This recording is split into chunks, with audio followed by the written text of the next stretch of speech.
সিলেট জেলার ভিতরে এত সুন্দর একটা গ্রাম আছে আর এই গ্রামও ইন্ডিয়ার পাহাড় তাকিয়া ঝর্ণার পানি নামিয়া আয় বাংলাদেশের আর ঝর্ণার পানি তাকিয়া একটা সোড়ার উৎপত্তি হইছে। এই সোড়ার পানিত গোসল করলে শরীর মন সব শীতল হয়ে যায়। তো আউকা ভিডিও দেখিয়াই বিস্তারিত সবকিছু।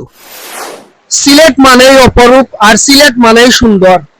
প্রিয় ভিউয়ার্স, আমি এখন যে জায়গাতে আইছি এটা হইলো সিলেটর খুবই লুকাইল একটা সুন্দর জায়গা, যে জায়গাটার নাম হইল তুরংছড়া। এই জায়গা কিন্তু এখনো অনেকে আইসই না, অনেকে জানোই না। ইলাখান সুন্দর একটা জায়গা আছে সিলেটের ভিতরে। তো আমি বিস্তারিত ভিডিও খইয়া দিব আর এই এলাকাটা দেখাইমু আপনারারে। ভিডিওটা শেষ পর্যন্ত দেখুকা, লগেতা হৌকা। আমি একেবারে লাস্ট সাইডে যাওয়ার চেষ্টা করবো। এখানে দেখা যার খাটাতারের বেড়া আছে। এই বেড়াটা হইলো ভারতর, পিছনে যে খাটাতার দেখা যার। এই সাইডে আছে পাহাড়, দেখুকা কত উঁচা পাহাড়, এটা হইলো ভারতর। তো আমরা একেবারে শেষ সাইডে যাওয়ার চেষ্টা করবো, কি আপনারা দেখার চেষ্টা করবো এবং কিলা আইতে হইব পুরা ভিডিও থইয়া দিব। ভিডিওটা শেষ পর্যন্ত দেখুকা আর লগে তাহুকা। কেন ভারতের যে পাহাড়ি ঝর্ণার পানিগুলা ও ছড়া দিয়া বাংলাদেশ হইয়া ঢুকে আর এদিক দিয়া ঢুকিয়া পুরা গিয়া বাংলাদেশের ভিতরে ঢুকছে। তো এই যে পর্যটন স্পট গুলা, এগুলা আসলে বাংলাদেশের অনেকে জানেন না, আমরা সিলেটের মাঝে অনেকে জানেন না। তো আমি জানাইয়া দেওয়া লাগি আপনারা ভিডিও করছি।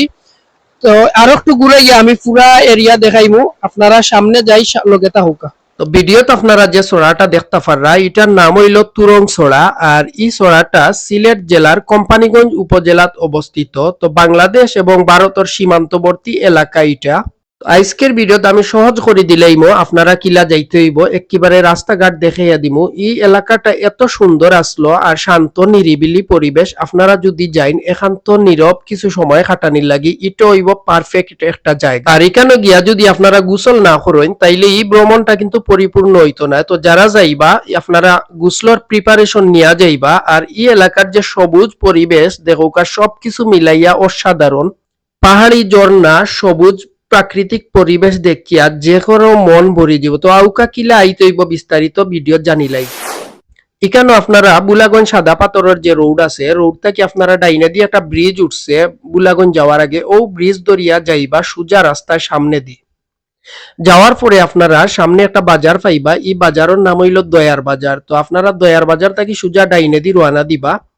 যাওয়ার পরে আপনারা আরেকটা বাজার পাইবা, এই বাজারের নাম হইল মায়ার বাজার। তো মায়ার বাজার ছাড়িয়ে আরো সোজা যাইতে সামনে গিয়ে আরেকটা বাজার পাইবা, যে বাজারের নাম হইল সোড়ার বাজার। আর সোড়ার বাজার তাকিয়া আতর বাম সাইডে দিয়ে যে একটা রাস্তা ঢুকছে এটা হইল উৎমা সোড়ার রাস্তা। তো উৎমা সোড়া যাইতে চাইলে আতর বামে দিয়ে ঢুকি দিবা। আর যদি তুরং সোড়া যাইতে চাইন তাইলে সোজা রাস্তায় রওনা দিবার। এই রাস্তার পরিবেশটা, প্রাকৃতিক যে ভিউ, এটা কিন্তু অনেক সুন্দর। তো আপনারা এই ভিউ দেখি আপনারা সোজা রাস্তায় রওনা দিবা। আর যদি চাইন আপনারা প্রাইভেট কার অথবা সিএনজি লইয়া যাইতা তো যাইতা পারবা, কিছু জায়গা ফাওয়ে আটিয়া যাওয়া লাগবে। আর যদি মোটরসাইকেল লইয়া যায় তাইলে আপনারা একেবারে স্পটও যাইতা পারবা। আর যদি প্রয়োজন হয় স্থানীয় মানুষের কিছু সহযোগিতা নিবা গিয়া। তো আজকের ভিডিওটা ও পর্যন্ত। ভিডিওটা কিলা লাগলো কমেন্ট করবা, কমেন্ট করিয়া জানাইবা। ভালো লাগলে অবশ্যই লাইক কমেন্ট শেয়ার দিবা। ধন্যবাদ সবরে ভিডিও দেখার লাগি।